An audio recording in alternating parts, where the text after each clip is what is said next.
Hey, what's up, viewers? Patrick from Ball vs. Only, back with another YouTube video, and this episode number 5 of Light Week on Ball versus of the day. And today's verse comes out of Ephesians 5 verse 14, and it says, "This is why it is said, wake up, sleeper, rise from the dead, and Christ will shine on you." And that's what that verse means. And let's get into our Royal Rangers recap. And to explain, before I explain, Ephesians 6 verse 12 says, "For our struggle is not against flesh and blood, but against the rulers, against the authorities, against the powers of this dark world, and against the spiritual forces of evil in the heavenly realms." So, to continue with this, we continue talking about, we continue talking about faith, intercession, faith, and authority. And Rob started reading this book by Rees Howe called Intercessor. And this is where most of the verses came from. And let's keep it going. So we are going to now go to 1 Peter 1 verse 22. And here's what it says.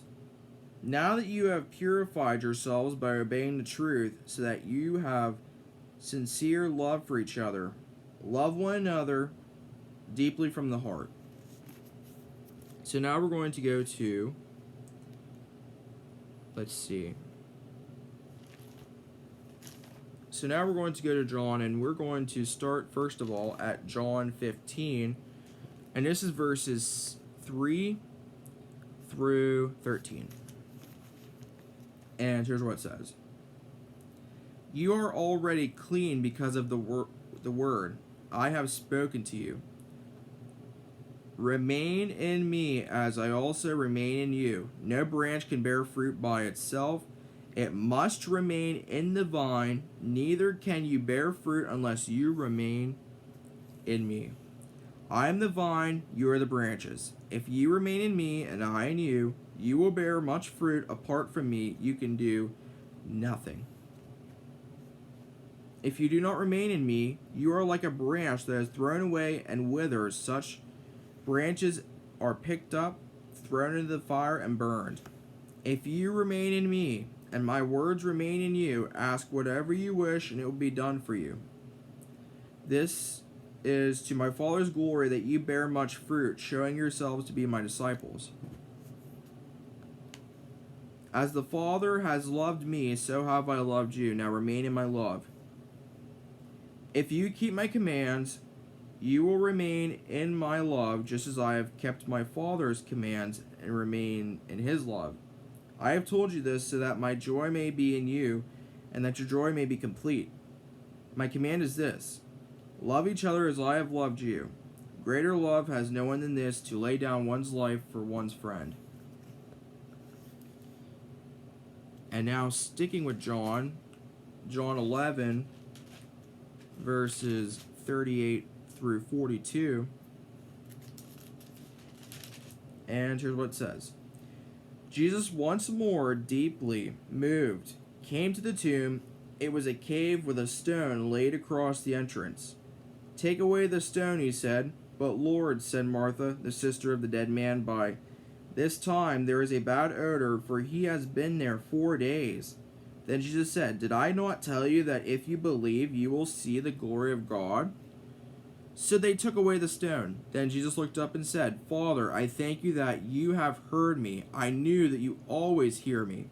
But I said this for the benefit of the people standing here, and they may believe that you sent me.'" And of course, this was the story of Jesus rising Lazarus from the dead. 1 John 2 verse 6. And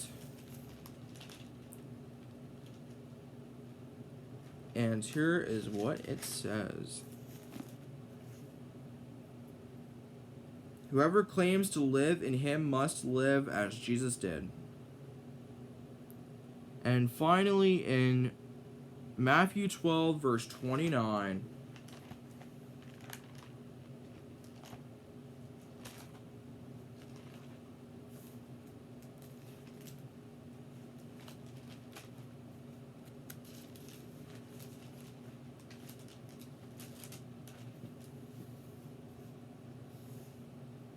And here's what it says. Take my yoke upon you and learn from me, for I am gentle and humble in heart, and you will find rest for your souls. And that was Matthew 11:29. My apologies. It was actually Matthew 12, verse 29. And here's what it says. Or again, how can anyone enter a strong man's house and carry off his possessions unless he first ties up the strong man? Then he could plunder his house. And that's all for the verse portion. And